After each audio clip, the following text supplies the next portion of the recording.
এখানে এলান করা হলো, আলেমরা ডাক দিলে আপনারা যাবেন। আমি আপনাকে মোবাইল খুলে প্রমাণ করাবো। দারুল উলুম দেওবন্দ পাস মৌলবি, তার নামের শেষে কাশ্মী লেখা আছে, উত্তর প্রদেশে। সে বলছে মোদি জি নে বহুত আচ্ছা কিয়া, পাস কিয়া। এটা একটা আলেমের কথা বলছে, আমি কোনো সাধারণ লোকের কথা বলিনি। এবার পৃথিবীর ইতিহাস শুনেলেন, সে একা নয়, তার সঙ্গে আরো একটা কাশ্মী আলেম আছে, আরো দুজন বেরেলভি মৌলবি আছে, তারা বলছে মোদি জি নে বহুত আচ্ছা কিয়া। এরপর ইসলামের ইতিহাস খুলেন, হযরতে হুসেন রাদিয়াল্লাহু তাআলা আনহুকে কারবালার প্রান্তরে যারা শহীদ করেছিল তারা কোনো অমুসলিম ছিল না, মুসলমানরাই শহীদ করেছিল। এটা পৃথিবীর ইতিহাস বলছি। নবাব সিরাজউদ্দৌলা, হাজারটা দৌড়ের মালিক, ইংরেজদের তার সঙ্গে ধোঁকাবাজি করে তার হত্যার যে প্ল্যান করেছিল তার নাম হচ্ছে মীর জাফর। মীর জাফর মুসলমান ছিল না মুসলিম? মুসলিম। সুলতান আইয়ুবী, তার পেছনে ষড়যন্ত্রকারী ছিল মুসলমান। অটোমান সাম্রাজ্যর পতন ঘটার পেছনে ষড়যন্ত্রকারী ছিল মুসলমান। আর আজকে এই ওয়াকফ বিলের ষড়যন্ত্রকারী হচ্ছে মুসলমান। অপরকে গালি দিয়ে লাভ না, আমি বাই ক্যামেরা বলছি, ক্যামেরা চলছে। উত্তরপ্রদেশের মৌলবি, সে দাঁড়িয়ে গলায় লাল পাট্টি লাগানো আছে, তার নামটা আছে অমুক কাশ্মী, যদিও আমি নাম উচ্চারণ করলাম না, এবং সে বলছে ইয়ে বহুত আচ্ছা হুয়া। এরপর আপনি কাকে দায়ী করবেন? আপনি কাকে গাল দিবেন? তো আল্লামা ইকবাল এত বড় আল্লাহওয়ালা কবি ছিলেন, তিনি যখন কোথাও প্রোগ্রাম করতেন মানুষকে দেখে তাদের আলামত থেকে তিনি শের বলতেন। তো তিনি শের বলেছিলেন, ইস ঘর কো আগ লাগি ঘর কি চিরাগ সে। মুসলমান তোমরা নিজেদের ঘরে নিজের আগুন ধরিয়েছ, অপরকে গালি দিয়ে লাভ না। তা না হলে একটা মুসলিমের কাছে সুদ কি করে হালাল হতে পারে? কথাটা বুঝতে পারেননি? এই বাবাজিরা, একটা মুসলিমের কাছে সুদ কি করে হালাল হতে পারে? কখনোই হতে পারে না। নাম্বার এক গেল। নাম্বার দুই, আগে চলুন, মদ খাওয়া হারাম না হালাল? কথা বলে না এরা? জোরে বলবেন। মদ খাওয়া তো দূরের কথা, পানির বোতলটা কই দেন, এইটাই দেন। কি হয়েছে? এই যে পানির বোতলটা দেখছেন, এটাই যদি মদ থাকে, এটা স্পর্শ করা হারাম। মদ কি বললাম? কি বললাম? স্পর্শ করা হারাম। কোরআনে আল্লাহ হারাম করেছে। আজকে আপনি হাই রোডে আমার সঙ্গে চাপুন, আমি ইমানদারির সঙ্গে বলছি, এই হাই রোডের যেদিকে যাবেন, ডানকুনির দিকে, আমার বর্তমানের দিকে, আসানসোলের দিকে, হাই রোডের উপরে দেখিয়ে দেবো মুসলমান হোটেল করেছে, হারাম করে মদ খাই, মদ বিক্রি করছে। ঠিক বললাম না ভুল বললাম? চলুন, এই আপনার গোড়ার থানায় প্রমাণ দেবো, মুসলমান মদ খাচ্ছে, মদ বিক্রি করছে, আপনি গালি কাকে দিচ্ছেন? অথচ আপনি জানেন একজন অমুসলিম ভাই আপনার ধর্মকে কতটা রেসপেক্ট করে। ওর জন্য আপনাকে রাস্তায় ঘুরতে হবে, রাস্তায় যেতে হবে। জেলাটার নাম মুর্শিদাবাদ। কোন জেলা বললাম? মুর্শিদাবাদ। বহরমপুর থেকে যখন হাই রোড ধরবেন, জায়গাটা, মোড়টার নাম হচ্ছে পলসন্ডা মোড়। আমি প্রায় পেরিয়ে গেলে, উত্তরবঙ্গ গেলে ওই হোটেলটায় চা খাই। হোটেলটার নাম হচ্ছে পাপ্পুদা ধাবা, পাঞ্জাবিদের ধাবা, খুব সুন্দর বড়। দু ভাই মাথায় পাগড়ি বেঁধে, মুখে দাড়ি, পাঞ্জাবিদের, খুব ভদ্র, তারা চালাচ্ছে হোটেলটা। তার হোটেলে 3টে বোর্ড লাগানো আছে। কটা বললাম? 3টে। নাম্বার 1, মদ পান করা নিষিদ্ধ। এই হোটেলে মদ পান করা নিষিদ্ধ, বোর্ড লাগিয়ে রেখেছে। নাম্বার 2, মদ বিক্রি নিষিদ্ধ। নাম্বার 3, নো স্মোকিং, ধূমপান নিষিদ্ধ। 3টেই মুসলমানদের ইমান বাঁচানো বোর্ড।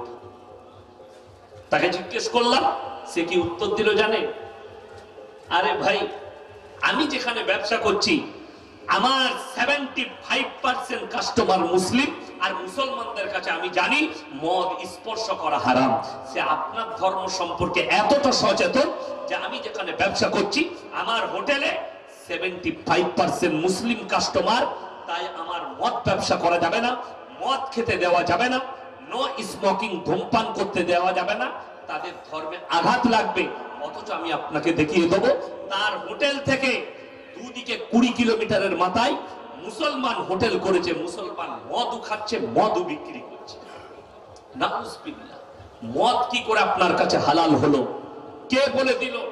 আর এই লোক সারা জীবন মদের ভাটিতে জীবন কাটাচ্ছে, মদ খেয়ে মারা গেল, জীবনে আল্লাহ আল্লাহর নাম লাইনি, আল্লাহ রসুলের নাম লাইনি। আর আপনি বলছেন মারা গেছে, হুজুরকে ডেকে মিলাদ পড়িয়ে জান্নাতে দেব। আমি আপনাকে আমার বাপের দলিল দেব না, আমার চাচার দলিল দেব না, কোন আল্লাহওয়ালার দলিল দেব না। আপনারা ইমানদারির সঙ্গে বলুন, নবীজির থেকে দামি লোক পৃথিবীতে কেউ এসছে? কথা বলে না, কেউ আসেনি। আল্লাহ রসুল সাল্লাল্লাহু আলাইহি সাল্লাম তিনি হচ্ছেন শ্রেষ্ঠ পয়গম্বর এবং তিনি হচ্ছেন ইমামুল আম্বিয়া। ইমামুল আম্বিয়া মানে জানেন? নবীদের ইমাম। এই গ্রামে আমাকে দাওয়াত দিয়েছে, আমাকে বক্তা বলতে পারবে, আমি আপনাদেরকে শ্রোতা বলতে পারবো, আমি বক্তা আপনারা শ্রোতা, কিন্তু ইনারা আমাকে ইমাম বলতে পারবেন না, যেহেতু আমি এখানে ইমামতি করি না। তো আল্লাহ নবী সাল্লাল্লাহু আলাইহি সাল্লাম ইমামুল আম্বিয়া কি করে হলেন? নবীজি যখন দুনিয়াতে ছিলেন তখন বর্তমানে নবীজির জামানায় কোন নবী ছিলেন? একটাও নবী ছিলেন না। এইটার জন্য কোরআনে চলুন, বুঝতে পারবেন। সূরা বনী ইসরাঈল, কোন সূরা বললাম? বনী ইসরাঈল। খুব ভালো করে শুনবেন কি করে নবীজি ইমামুল আম্বিয়া হলেন। এই ইমামুল আম্বিয়ার সঙ্গে যে ঘটনা জুড়ে আছে সেটা হচ্ছে মেরাজ রাত্রির ঘটনা। আর মেরাজ ঘটেছে নবীজি সশরীরে। এটা যদি কেউ অস্বীকার করে তার ঈমান ধ্বংস হয়ে যাবে।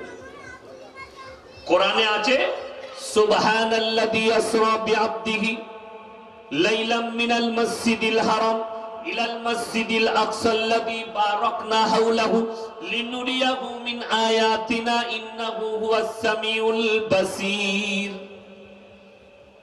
হে আমার নবী, তুমি তোমার ঘটনা পৃথিবীর মানুষকে জানাও, আমি ওহীর মাধ্যমে তোমাকে বলছি। আল্লাহ রাসূলকে পিছন থেকে তুলে, বিছানা থেকে তুলে মসজিদে হারামে নিয়ে গেলেন কে? জিবরিল আমিন।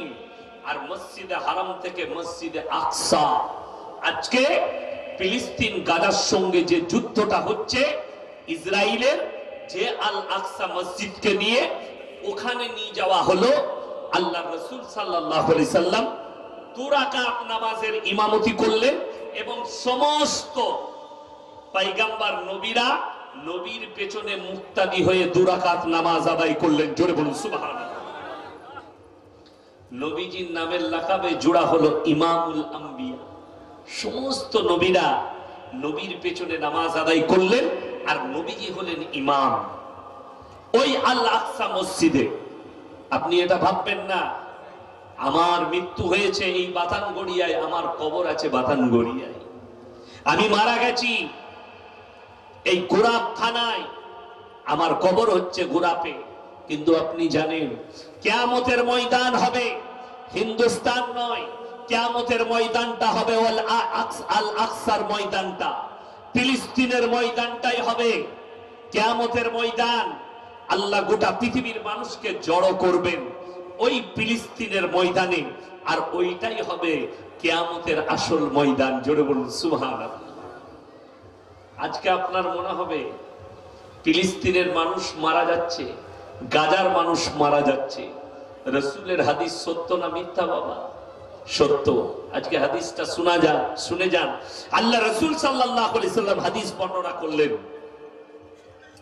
খোরাসান থেকে এমন একটা দল বের হবে যখন মুসলমানদের গণহত্যা শুরু হবে গাজার ফিলিস্তিনে, মুসলমানের খোরাসান থেকে পাহাড় পর্বত উঁচু নিচু জায়গা থেকে এমন একটা যোদ্ধা বের হবে যে যোদ্ধার কমান্ডার হবে ইমাম মেহেদী। জোরে বলুন সুবহানাল্লাহ। তারা যখন অত্যাধুনিক অস্ত্র নিয়ে যুদ্ধ করতে শুরু করবে, পৃথিবীর আর কোনো শক্তি দাঁড়িয়ে থাকতে পারবে না। আপনি মনে করছেন আমি খুব ভালো জায়গায় আছি, গোরাপ থানায় বাস করছি, শান্তিতে আছি। গোটা পৃথিবী জড়াবে যুদ্ধে, তৃতীয় বিশ্বযুদ্ধ আসন্ন, প্রত্যেকটা দেশ তার অস্ত্র ভান্ডার সাজাচ্ছে। আর তৃতীয় বিশ্বযুদ্ধে গোটা পৃথিবীতে 20 কোটি মুসলমানের প্রাণহানি। সেখানে আপনার আমার নম্বর আছে কিনা আল্লাহ ছাড়া কেউ জানে। সেখানে আপনার নম্বর আছে কিনা, আপনার সন্তান আপনার বিবির নম্বর আছে কিনা আপনাকে ভাবতে হবে। আমার ভাই, আমি যেটা বুঝাচ্ছিলাম যে মদ মুসলমানের জন্য স্পর্শ করা হারাম, কোন মৌলবি হালাল বলে দিল? কিন্তু আল্লাহর হাবিব সাল্লাল্লাহু আলাইহি সাল্লাম খবর এলো, ইয়া রাসূলুল্লাহ, আপনার চাচা যান যেন মৃত্যুর শয্যায় আছেন, মারা যাবেন। আল্লাহর নবী ছুটলেন কার কাছে? চাচার কাছে। চাচার হাতটা টিপে ধরে বললেন, হে আমার চাচা, আপনি একবার খালি কলমাটা পড়ুন, আমি আল্লাহর কাছে আপনার জন্য কেঁদে কেঁদে ক্ষমা চাই। নবীজি চাচার উত্তর কি বেরিয়ে এলো জানেন? হে আমার ভাইপো, আমি যদি বার্ধক্যে কলমা পড়ি, লোকে বলবে মৃত্যু ভয়ে কলমা পড়েছে, আমি কলমা পড়তে পারব না। আল্লাহ তাআলা আয়াত পাঠালেন, ইন্নাকা লা তাহদি মান আহবাবতা ওয়ালাকিন্নাল্লাহা ইয়াহদি মান ইয়াশা। হে আমার বিশ্ব নবী, পৃথিবীর মানুষকে বলে দাও, হিদায়াতের দপ্তরটা আমার আল্লাহর হাতে, আমি তোমার হাতে হিদায়াত দিইনি। আমার ইচ্ছা নেই তোমার চাচা কলমা পড়তে পারবে না। রাসূলের চোখ দিয়ে পানি। আল্লাহ নবী সাল্লাল্লাহু আলাইহি সাল্লামের চাচা যান দুনিয়া ছাড়লেন। এরপরে নবীজি দাড়ি মুবারক ভিজে গেল চোখের পানিতে। চাচা তো কলমা না পড়ে চলে গেল। আল্লাহকে অনুরোধ করলেন, আল্লাহ তুমি আমাকে যতদিন না নিষেধ করবে, আমি আমার চাচার জন্য কেঁদে কেঁদে ক্ষমা চাই। নবীজি চাচার জন্য কাঁদতে লাগলেন। আমার বন্ধুগণ, আমার ভাই, আল্লাহ তাআলা দুজনকে নসিহত করলেন। কজনকে বললাম? দুজনকে, মুমিনকে এবং নবীকে। নবী এবং মুমিনকে। আল্লাহর কাছে মূল্য দুজনের। কজনের বললাম? দুজনের, মুমিন এবং পয়গম্বর। পয়গম্বররা মাসুম, জান্নাতি, আর মুমিন হচ্ছে আল্লাহর বন্ধু। জোরে বলুন সুবহানাল্লাহ। মুমিন আল্লাহর বন্ধু। ওই জন্য আমার বন্ধুগণ, আমার ভাই, আল্লাহ তাআলা আয়াত পাঠালেন জিবরিল আমিনকে বলে, কি? মা কানা লিন নবিয়্যি ওয়াল্লাযীনা আমানু আন ইস্তাগফিরু লিল মুশরিকিন ওয়ালাউ কানু উলি কুরবা। হে আমার নবী এবং মুমিনরা, কান খুলে শুনে নাও, যারা বেঈমান কাফের মুশরিক হয়ে মারা গেছে, বদ্দীন হয়ে মারা গেছে, তাদের জন্য দোয়া করতে পাবে না, যদিও তারা তোমাদের নিকটতম আত্মীয় হয়। নবীজির হাত নেমে গেল, চাচার জন্য আর দোয়া করতে পাই না। ভাই, আপনারা একটু জমে জমে বসে যান, আর পেছনে যারা আসছেন সামনের দিকে এসে জায়গা আছে, এসে বসে যান। ভাই, একবার তাকবীর দেবো, এগিয়ে চলে আসুন তো, জান্নাতের সামনের জায়গাগুলো পূরণ করুন। নারায়ে তাকবীর। এগিয়ে আসুন, এগিয়ে আসুন, নিজের সামনের জায়গাগুলো একটু পূরণ করে নেন। মাশাআল্লাহ, আপনারা এগিয়ে চলে আসুন না, অনেকটা জায়গা আছে, এগিয়ে আসুন। মাশাআল্লাহ, এগিয়ে আসুন, পেছনের ভাইরা বসতে পারবেন। এগিয়ে চলে আসি। মাশাআল্লাহ, সামনের জায়গাগুলো পূরণ করে নেন। হ্যাঁ, মাশাআল্লাহ, এগিয়ে আসুন। জাযাকাল্লাহ, এগিয়ে চলে আসুন। মাশাআল্লাহ, এগিয়ে আসুন। মাশাআল্লাহ, চলুন। কমিটির যারা ভাই আছেন তাদেরকে অনুরোধ করব, আপনারা মানুষগুলোকে সাইজ করে করে বস করান, পেছনে দাঁড়িয়ে থাকেন। যেখানে জায়গা আছে সেই জায়গাগুলো আপনারা বলে বলে পূরণ করা। বারবার স্টেজে ডিস্টার্ব করবেন না, আর দ্বিতীয়বার বলবেন না আমার কাছে। আর দ্বিতীয়বার যেন আমি এই কথা না শুনি যে এগিয়ে বসতে বলুন। যার মন যাবে সে জায়গা খুঁজে বসে যাবে। বারবার এগিয়ে বসা। 1 কুইন্টালের মৌলবীকে দাওয়াত দিয়ে এত ছোট জায়গা করেছেন কেন? কথাটা বুঝতে পারেননি?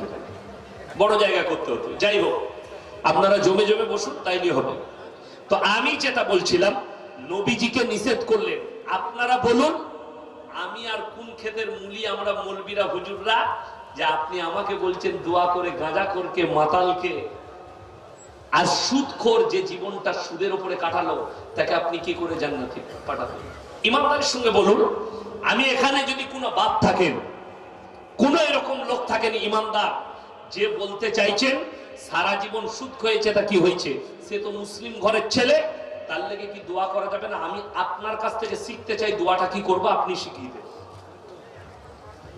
আপনি আমাকে শিখিয়ে দেন দোয়াটা কি করবো, আল্লাহকে কি বলবো আমি তাকে? আল্লাহ সারা জীবন গাঁজা মদ খেয়েছে, মজার ভাটিতে ছিল, আমাকে যখন দেশি মুরগি খাইয়েছে আর 5,000 টাকা দিয়েছে, একে জান্নাতে দিতেই হবে। তো সে হুজুর আগে মার খাবে না? খাবে না? সে আগে খাবে। আরে চাচা মারা গেছে, আল্লাহ চাচা নামাজি মুসল্লি ছিল, চলার পথে যদি কোনো ভুল হয়ে থাকে আল্লাহ ক্ষমা করুন। আল্লাহকে অনুরোধ করার রাস্তা থাকতে হবে। যার কোনো মাল নাই তার লেগে কি অনুরোধ করবেন আল্লাহর কাছে? যার কিছুই নাই, যে জীবনে মসজিদে পা রাখেন। ওই জন্য আমার জলসায় আছে আমাদের দেশে 3টে কোয়ালিটির নামাজি, 3টে। এক হচ্ছে 5 ওয়াক্তের, এক হচ্ছে জুম্মার, আর এক হচ্ছে ঈদ আর বকরা ঈদ। আর এক দল আছে তো নামাজই পড়ে না। আপনারা বলুন তো 5 ওয়াক্তের নামাজ পড়া ফরজ না ফরজ না? কথা বলে না? ফরজ নয়, ফরজ। এই কুটা গুরাব থানায় যদি সমীক্ষা করা হয় 100টার মধ্যে 80টা বেনামাজি বেরোবে। ঠিক বললাম না ভুল বললাম? 80টা। এরপর বলুন রাসূল সাল্লাল্লাহু আলাইহি সাল্লামের হাদিস, যার নামাজ নেই তার মধ্যে ইসলাম নেই। কেউ যদি ইচ্ছাকৃতভাবে নামাজ কাজা করে, এবং আমাদের দেশের একদল লোক আছে আমাদের সমাজে, তারা কিন্তু চায়ের দোকানে খুব বড় কথা বলে। কি বলে? আমি গ্রামে নামাজ না পড়তে পারি, রোজা না রাখতে পারি, গ্রামে আমিই ভালো লোক। এমাল আছে না? না, গাদা আছে। নামাজ পড়ে না, রোজা রাখে না, কিন্তু সে বলছে গায়ের আমিই ভালো লোক। আমার এলাকায় গলসি থানায় একটা গ্রামে ইমানদার কাকে বলে শুনে নেই।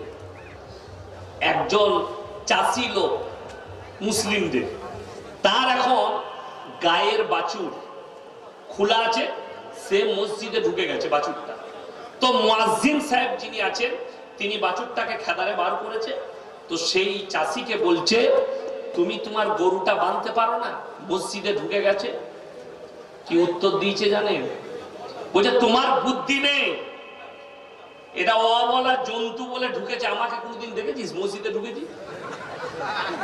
বুঝতে পারেন? তাহলে ও কিরকম জন্তু বুঝেলেন? ও জীবনে মসজিদে ঢুকে গর্ব করে বলছে যে গরুটা ঢুকেছে ওটা অবলা জন্তু বলে, আমাকে কোনদিন দেখেছিস তুই আমি মসজিদে ঢুকেছি? মানে জীবনে নামাজ পড়ে না। নাউজুবিল্লাহ। আপনি ভেবে দেখুন, আমি কোরআন শুনলাম, যারা গর্ব করে বলে আমি নামাজ পড়ি না, রোজা রাখি না, অথচ আমি গ্রামের ভালো লোক, আমি ভদ্রলোক, তারা আমার এই কোরআনের আয়াতটা ভালো করে শুনবেন। তাদের চোখের পানি ফেলা দরকার, আপনার চোখ দিয়ে পানি আসবে। এই বেনামাজিরা কিভাবে জাহান্নামে যাবে? আল্লাহ কোরআনে বললেন দুটো রাস্তা কিয়ামতের দিনে, একটা জান্নাত একটা জাহান্নামের। দুটো রাস্তা। জান্নাতীরা জান্নাতের রাস্তায় যখন প্রবেশ করবে, আর জাহান্নামীরা জাহান্নামের রাস্তায় যাবে। আমার আল্লাহ কোরআনে বললেন, কি বললেন? জান্নাতীরা প্রশ্ন ছুড়বে জাহান্নামীদেরকে, ফি জান্নাতি ইয়াতাসাআলুনা লিল মুজরিমিনা মা সালাকাকুম ফি সাকার, তোমরা কেন জাহান্নামে যাচ্ছ? ওই তুমি তো বলতে ভালো লোক, তুমি বলতে ভদ্রলোক। কোরআন বলছে তারা 1 নম্বর উত্তর যেটা দিবে সেটা মারাত্মক ডেঞ্জার উত্তর। তারা সেই জাহান্নামীরা, তারা দুঃখ প্রকাশ করে বলবে, ক্বালু লাম নাকু মিনাল মুসাল্লিন, আমরা নামাজি মুসল্লিদের মধ্যে ছিলাম না। হাত তুলে বলুন না সবাই 5 ওয়াক্তের নামাজি হব, জোরে বলুন না ইনশাআল্লাহ। এই হাত তুলে জোরে বলুন ইনশাআল্লাহ। নামাজ কেউ ইচ্ছাকৃতভাবে ছাড়বেন না। আপনি মাঠে আছেন, পবিত্র আছেন, গায়ে গেঞ্জি আছে, টুপিটা নাই, উজু করার পানি আছে, জোহর হয়ে গেছে, মুনিস লাগানো আছে, আপনি উজি করে এলের মাথায় যদি পবিত্র থাকে জায়গাটা, আপনি নামাজ পড়লেন গামছা পিছিয়ে, নামাজটা আদায় করে নেন, আপনার নামাজ হয়ে যাবে। টুপি ছাড়া, টুপিটা নাই, নামাজ হয়ে যাবে। টুপি সুন্নাত। কারোর কাছে যদি টুপি না থাকে আর নামাজের সময় হয়, সে বিনা দ্বিধায় নামাজ পড়বেন, নামাজ আদায় হয়ে যাবে, নামাজের নেকিটাও পরিপূর্ণ পাবে। ইচ্ছাকৃত নয়। নাই, আপনি পড়লেন না। আমার মুসলমান ভাই, এরা প্রথম উত্তর দিবে ক্বালু লাম নাকু মিনাল মুসাল্লিন, আমরা মুসল্লিদের মধ্যে ছিলাম না। ওয়া লাম নাকু নুতিমুল মিসকিন, আর আমরা মিসকিনকে খানা খাওয়াইতাম না, তাই আল্লাহ আমাদেরকে জাহান্নামে পাঠিয়েছে। এই আমাদের দেশের মাবুল ভাই, আমরা মিসকিন আর ফকিরের পার্থক্য জানি। মিসকিন আর ফকির, এদের মধ্যে বহুত পার্থক্য আছে। ফকির মানে যার কিছু আছে। গত 2 বছর আগে বোম্বের হাজি আলীতে একজন ভিখারি ভিক করতো, অনেকজন ভিক করে, সেও ভিক্ষা করে, সে কিন্তু অনেক পুরনো ভিখারি। রাতের বেলায় সে দামি দামি হোটেলে খেতে যেত। পুলিশের নজর পড়েছে, যে ঝুপড়িতে থাকে ইনকাম ট্যাক্স অফিসারদের রেড পড়েছে, তার ঝুপড়িতে গিয়ে দেখছে 5 কোটি টাকা বেরিয়েছে। আপনার বাতানগড়ে যদি কারো 5 কোটি টাকা থাকে, সে ফকির না বড় লোক? বড় লোক, আমরা তাকে বড় লোক বলবো, কিন্তু সে ফকির, ভিক্ষা করে 5 কোটি। তার মানে ফকিরের একটা ঘরও আছে, টাকাও থাকতে পারে। কিন্তু মিসকিন মানে নিঃস্ব, যার কিচ্ছু নেই, যার থাকার বাড়িটাও নেই। আপনি কলকাতায় গেলেন, ধর্মতলায় আছেন, রেল স্টেশনে আছেন, বাচ্চা ছেলে আপনার কাছে হাত পেতেছে, দাদা কিছু খাওয়ান, দাদা কিছু খাইয়ে দেন। তাকে হোটেলে নিয়ে গিয়ে, কোন দোকানে নিয়ে গিয়ে জান ভরে খাইয়ে দেন, আপনি নেকি পাবেন। কোন ভদ্রলোক, তার ঠিকানা হচ্ছে রাতের বেলায় দোকানে সই, সারাদিন ভিক্ষা করে খায়, লোকের কাছে চেয়ে খায়। এই লোক মিসকিন। আপনার গ্রামে এমন মানুষ আছে যার কিচ্ছু নাই, একটা তিরপল টাঙিয়ে লোকের জায়গায় বাস করছে, তার নাম মিসকিন। এতিম, মিসকিন, ফকির, এটা ভাগ করা লাগবে আপনাকে। এইটা ঠিক করতে হবে কোনটা কি, তারপরে আপনাকে দান খয়রাতটা রেডি করতে হবে।